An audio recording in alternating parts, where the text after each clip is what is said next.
Hello viola friends. These are practice videos that I like to put together for you.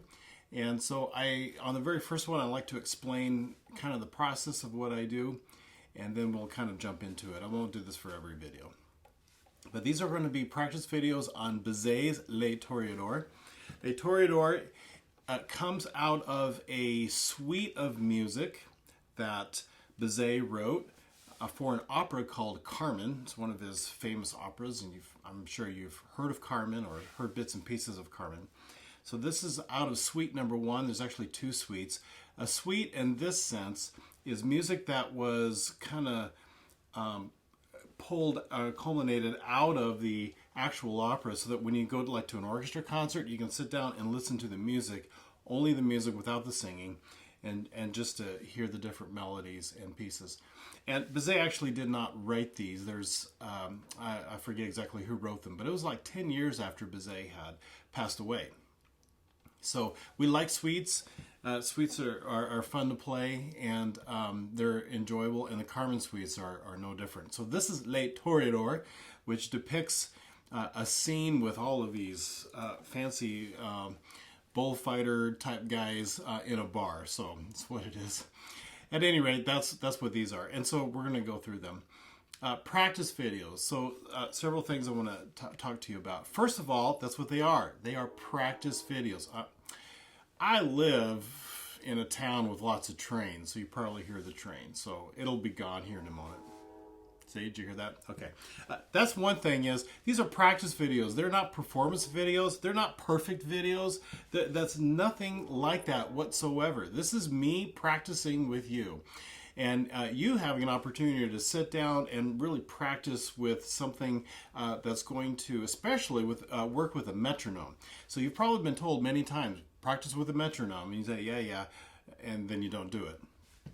Right? Am I right? Maybe I'm right. And so what this will do is, if you go through these videos, it'll actually help you practice with the metronome. And so there's just a lot of openness about that. So especially on an instrument that's not mine. I'm a violinist. I'm not a violist. So there are certain challenges that I have when I play viola. And as you can imagine, I think you're aware, violin spacings are much smaller than viola spacings, and you have lots of muscle memory when you've played for years and years. For me, it's been close to 40 years of playing. I have lots of muscle memory that do certain specific things, and so, but on viola, I got to change that a little bit, and so it's a trick. And so sometimes I'll be out of tune. You'll hear me kind of noodle and fix it, and hopefully you'll hear some of that too. You just kind of watch me, anyway, I'm just very open about that, and that because we're practicing. Again, not performance oriented. Also, one thing that I will do is, every time I start a video, I will talk about the fingerings first. So these are my additions. So the bowings I put in there, and just really encourage you to use those bowings, you and your director. If you change them, fine, change them. But for me, this is what works for me. I've taught all of these pieces that I put on the on YouTube here. And so this is what worked for me, worked for the ensembles that I worked with. And so I'll use those particular bowings. When it comes to fingerings, I'm always going to just give suggestions for fingerings, because lots of people can play things lots of different ways, and it's perfectly fine. But I'll talk to you about the fingerings that I like. And then I'll talk about the musicality. And in my mind, the kind of way that I like to play a particular piece of music. And then we'll practice. And so when I get to that point, a lot of times I'll say, hey, remember this spot.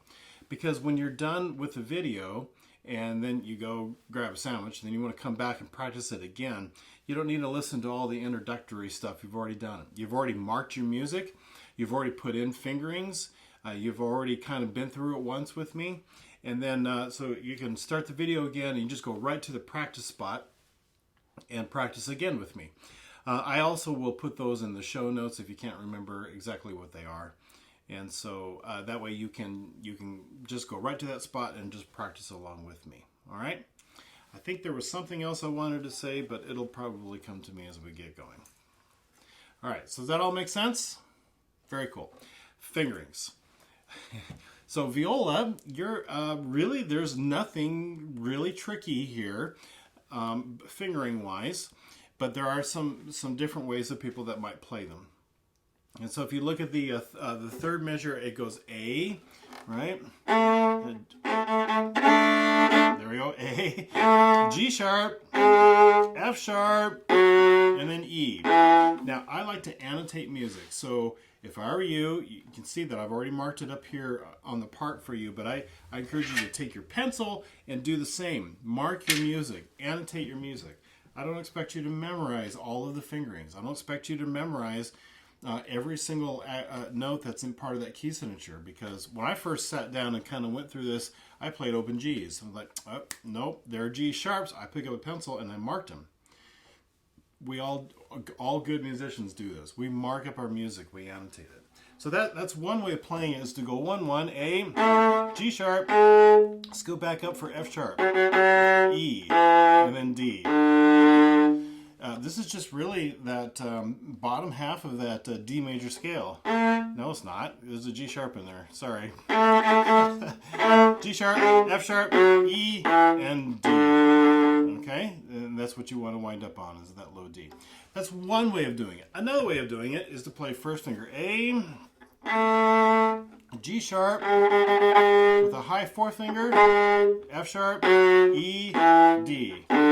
So especially if you have a nice big hand, or you're really used to playing all whole steps on that C string, that's a nice thing, because you don't have to take your hand and scoot down for G sharp, scoot back up for F sharp.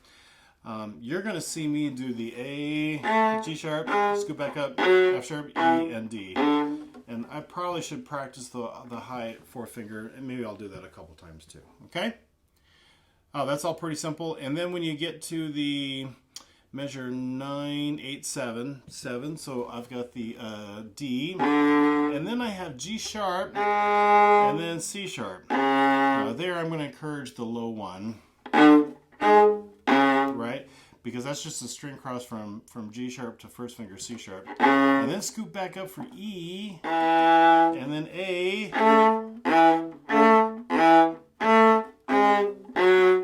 okay? All right, so those are all those short notes, and I'm not going to go through, when we do the metronome, I'm not going to do those every single time. I'll show you what I'm going to do with that, because that's pretty straightforward. You just got to remember, you can't play the open fingers or open strings, and you got to have really big whole steps for F sharp and the G sharp if you're going to use it. All right, here, this is measure 10, 11, 12, 13, okay? And so fingering wise, not too hard. If you're the top part, and frankly you have the easier part than your inside buddies, they got something a little bit tricky. So that's just a real simple 4 3s and 2s. I don't even need to hardly talk about it. The folks on the bottom, they're the ones that you're the ones that's got some stuff to do. C natural, string cross, E, C.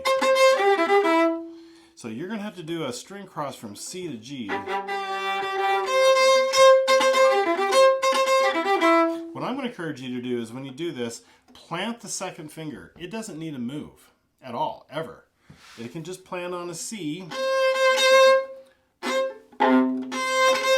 it is, C. C to G.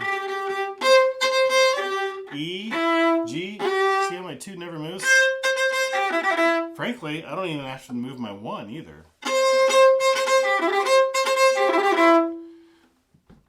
Now that I really think about it, I don't even have to move my 1. So plant the 2 and the 1, and it's the third finger that gets to do all kinds of gymnastics there.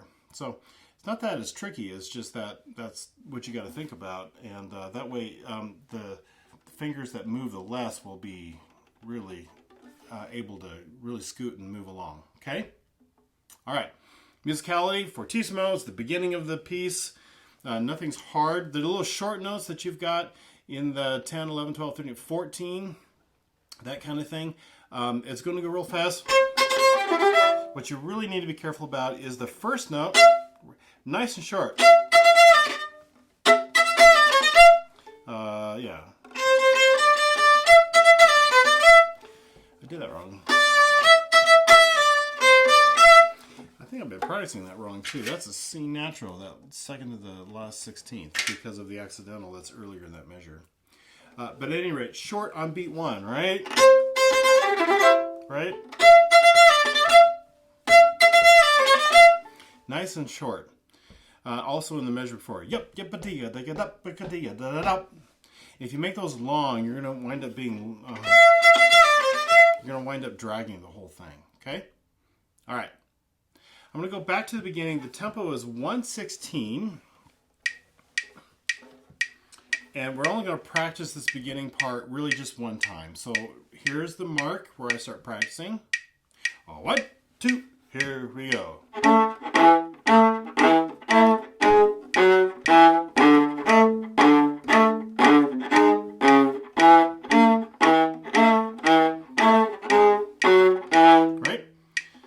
Too hard. Get a little out of tune on the C sharp to the E and then the A. Okay, so again, I don't need to go through all of it again, but now what I'm going to do is back up the metronome, and I'm going to start at 90. Okay, so here's what 90 feels like. And so this is always good practice. So I like to say that I'm training my muscles to behave. This is like your team. You got to make your team behave. Or this is like your kids. Your kids have to learn how to behave in a particular way. Or if you don't like any of that, these are your puppies or kittens or whatever. You have to train them. You have to train them. And so here, what I'm going to do is I'm going to actually start at measure 12. Always start in 12. But I'm really working on 13 and 14. But I'm going to drive all the way to the end. I might as well. And the reason I have to...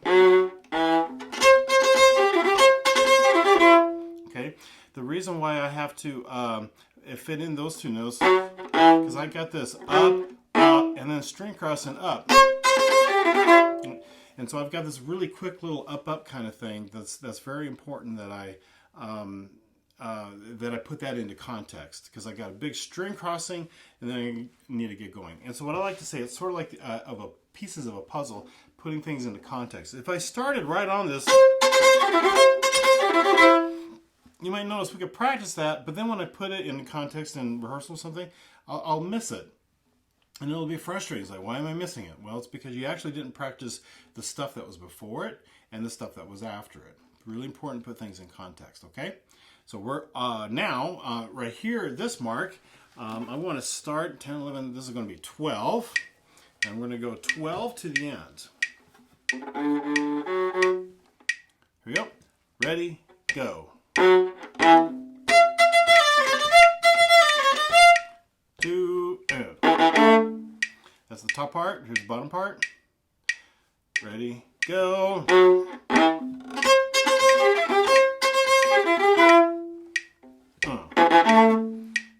And I'm an old director, so you're going to hear me go, and. I say that to myself a lot. Sometimes I say it out loud. That's pretty good. Here we go, 92. I'll do 2 clicks. Ready, go. 2, 1. I don't like... I didn't like my intonation. I'm going to do it again. Ready, go. 2, 1. Inside part. Ready, go. 2, 1. 94. Ready, go. 2, 1. Inside part. Ready, go. 2, and. So as I do the 2 different parts, if you're the inside player, always practice the inside, and you're hearing the outside when I do the outside. Or if you're the outside person, you know, the first time I'm playing your part, the second time I'm playing the inside, continue to play the outside. Now, if these are really easy for you and you're just enjoying it, then play both. It's okay. But just obviously when you're in class, you know which one you're supposed to be doing, right? Here's 96. 1, 2, and here we go. And 2, 1, 2. 2, 98. Ready, go.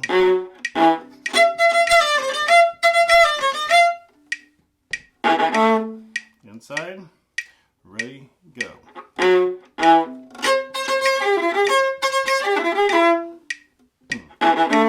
Good. 100. Remember our goal is to get up to 116.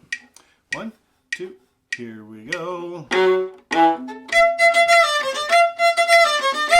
2, inside, ready, go.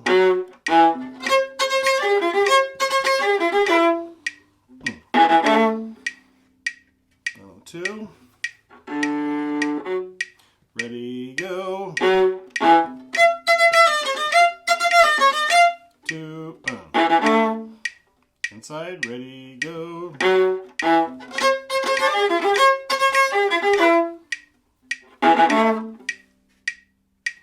104. 2, here we go.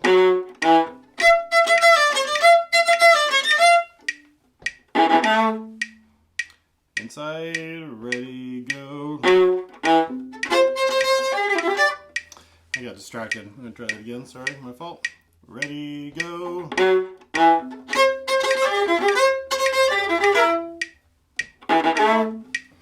106. 1, 2, here we go. 1, ready, go.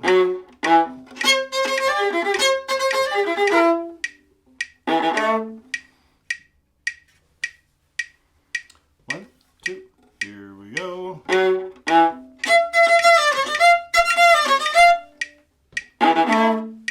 1, 2, here we go.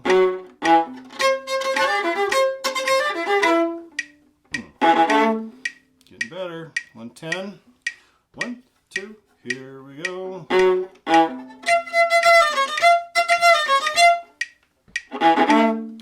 2, here we go.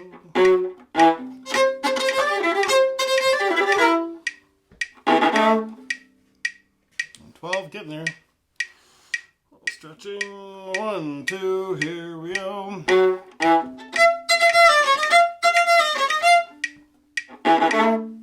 1, 2, here we go.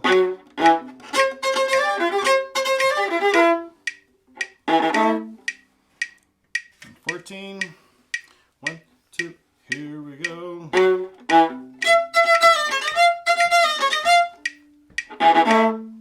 2, here we go.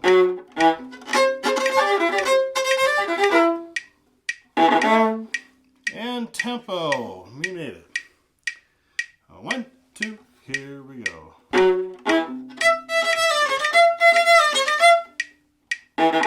1, 2, here we go.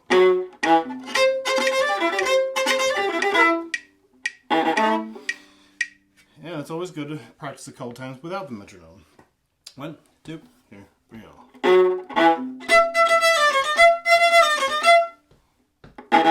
1, 2, here we go.